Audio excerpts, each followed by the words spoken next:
Hey family, Hello. in this video, we're going to talk about how to succeed at your New Year's resolution without damaging your relationship. Let's get into it.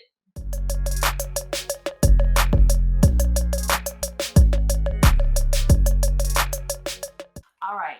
So, how to succeed in setting New Year's resolutions without damaging your relationship? A lot of times we set New Year's goals and resolutions, and we don't think about how it's going to affect our partner, how it's going to affect our relationship, our family, how it flows currently, because we're so excited about setting a new goal and, entering into a new year and having a fresh start. So, I know for me, I have done this a couple of times, especially when you're talking about, like, for me, health goals. Mm. So, hashtag health goals.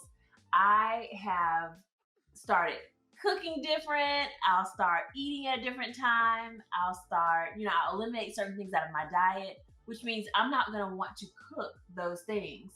And then, the kids or my husband would be like, well, what happened to this? Or why does this taste different?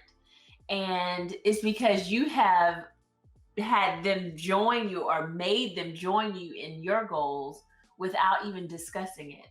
Yeah, well, with every New Year's resolution, oftentimes you have to make a sacrifice, or someone will have to make a sacrifice for the goal to come to pass. Right. And, if you always do what you've always done, you'll always get what you've always gotten. When you decide to make a change, it will not only change your life, but often change the life of those in your life. Right. So if you're not careful, you can make a resolution without having a conversation with the people who are involved in the resolution. Right. So now you have switched things up. And I know for me, sometimes we've had challenges with, the food may taste different because we're eating differently. We may not be Right. having meat right now. And for some of you, you may say, okay, we're going to be doing a Daniel fast. And that's Right. real pressure on a relationship because If some both of you aren't trying to do it correct, together. correct. Yeah. Some may want to do it, some may not want to do it. Mhm. I know part of our process is that I know, if she has certain things that she wants to get done, what I will do, I said, listen, pick a day that you can get what you need to get done, and I'll pick up whatever you need to do on that day. Right. I will kind of fill in for you for that day so you can Mhm. have one day of focus for whatever it is that you're trying to attain or go after. I Right. think it's critical that if you're going to have a successful New Year's Mhm. resolution, that you have your partner involved in the process of evaluating what can be done and what can't be done. Right. Because just remember that you have the same 24 hours in a day that you had before. So if you're incorporating something new or adding something, something is going to get taken away. Something's going to be subtracted from your time. So you want to make sure that your partner and you have an agreement, have an understanding, and have come together to, because there's going to be some compromises that are going to be made in the process. So just make sure that you guys have communicated those things. One of the things that I thought has been beneficial is I know it's from Warren Buffett from Berkshire Hathaway. I think he's Mhm. usually the top three richest persons in the world. Right. And what he would say, he have a list of 15 or 20 things, but he'd only focus on the top two or three. And once he finished the top two or three, then he'd move down the list. And one of the key aspects to having a successful New Year's resolution is finding something that you can get done. Meaning, get something accomplished so it creates the momentum to go to the next thing Mhm. versus having a big list of things that you may not all get done. So, what I'll tell my wife, I said, babe, what's your big three? What Mhm. are the big three things that you want to Right. get done? And then he'll tell me his big three, and then we'll come together and figure out how we can get those done together. Because both of us have to make sacrifices. Like if he says to me, Charmaine, I'm going to exercise every morning. Well, during the time that you're now exercising, what do you normally get done in the morning? What would I have to join you in order for us to still be able to get the things done that we normally get done with the children or, just housework in general during that time that now you're going to be allocating to exercising. Correct. So just making sure you all coming together and setting goals together is so important. And it takes stress out of the whole Yeah. situation of, because it's already stressful to, create new, habits and Yeah. patterns in your life. That's already stressful and very intimidating for some, because especially if you're stuck in a certain routine. Yeah. And then to have other factors involved in that, like children, like husband, your relationship, it can be very intimidating and it can be draining. Correct. So you have to plan it out, think it out, strategize it out. Right. Because I know, like last year, I was in a season where I was trying to finish How to Hear God, a book. Mm-hmm. And in that season, I had to really focus in for a set time. Right. Some of you may be saying, you know what, this is the year I go back and get my master's or my bachelor's degree, or I'm going back to school or continuing education, or this is the year that, I really get strict on my diet, or I really do this or do that. I know not too long, a couple nights ago, my wife is working on her diet, and I came home, I hadn't eaten for the day, and I was hangry, y'all. I was like all the way. Mm-hmm. So I went to the kitchen. I was like, I'm about to clean the kitchen out. So we had some leftover salmon, rice, and corn. I ate that. Then I had like another sandwich. And then after that, ate a salad. Then I ate a salad. Well, I started with a salad. I had a salad because I was like, I'm going to do right. And after I had a salad, I was still hungry. I was still hungry. So then I went to the fish and salmon, the fish and rice. And then after that, I had a Reese's peanut butter cup. That's what I was waiting for him to say. The Reese's. If you know that I'm trying to work on something and I'm trying to eat right, why would you bring the Reese's cup to the bedroom? Well, why would you do that? Well, let's be clear. Are we working together? No. I love this. This is beautiful. No, why? You said, why would I bring the Reese's to the room? The Reese's were already in the room because someone put them in there. For you, but this is before I started work. You said I brought the Reese's to the room. That is not true. You brought the Reese's to the room. No, you brought it to the bed.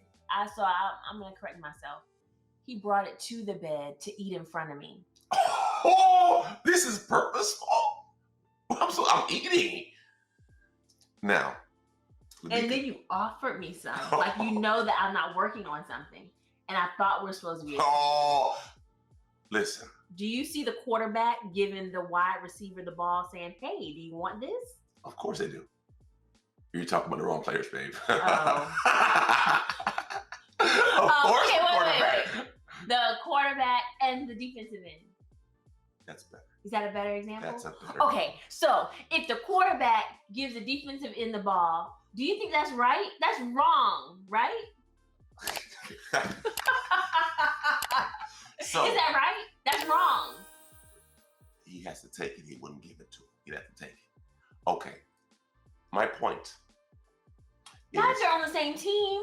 They're on. Well, babe. Right. No football analogies. Just don't do that. Just stop doing that, please. Okay. So here's the gist of it. You brought the Reese's cup to the bedroom, and you purchased to the bed. You purchased multiplicity of Reese's cups. Do you want me not to purchase them for you put them in the fridge in our bedroom? Is that the solution? No, that's not the solution. What's the solution then, brother? Because I need you to work with me on this weight loss plan. Well, my goal was to eat the Reese's so you would not have to eat them. So you reversed in your mind. You thought eating it in front of me and offering me some would be. I was trying to help you. I'm trying to help you to help our relationship so that you can hit your New Year's resolutions. So I was going to take one for the team and eat the Reese's. In front of me. Well, in the bed. You turned over and said, what are you eating? I wasn't trying to eat in front of you. Your face was that way. So I was just putting them in my mouth. And you turned over and said, what you eating? And I said, I'm eating the Reese's. And I said, I would be a bad husband not to offer you some of this chocolate. All of this chocolate. I'd be wrong. So to keep our New Year's resolutions intact and to help her hit our goals, I said I'm going to eat all the Reese's peanut butter cup. Did you? No. I had 2 4-packs. 4 packs. Well, after you went to sleep, I had woke up, and the spirit told me to eat another one so that I can take the pressure away from you, baby. Foolishness. Absolute foolishness. So I just wanted you guys to be able to hear. I just let him finish so you can hear the foolishness. No. Did you bring the Reese's to the room? Jomo. We have a refrigerator in our bedroom, right? So I put the Reese's in the refrigerator in the bedroom so the kids wouldn't eat it. The kids would not eat your candy. In the court. But you know what? I won't do that anymore. In the court. I know what to do now. No. In the court. We're not buying any more Reese's for Jomo. The judge, the no more the prosecutor asked you a question. I saw you with the ice cream sandwich too. I'm trying to help you. You bring it back to the bed, babe, and eat it in front of me. I do not try to eat in front of you. But you do. You don't try. That's like saying, you're not trying to do something. When you're doing it. That's what you're doing. And this is what happens when you have New Year's resolutions and you don't have a conversation about where to eat. Yeah. Because people have hid fellowship. That was our hole in the plan. We did not discuss that part. Like, listen, I know you like eating in the bed.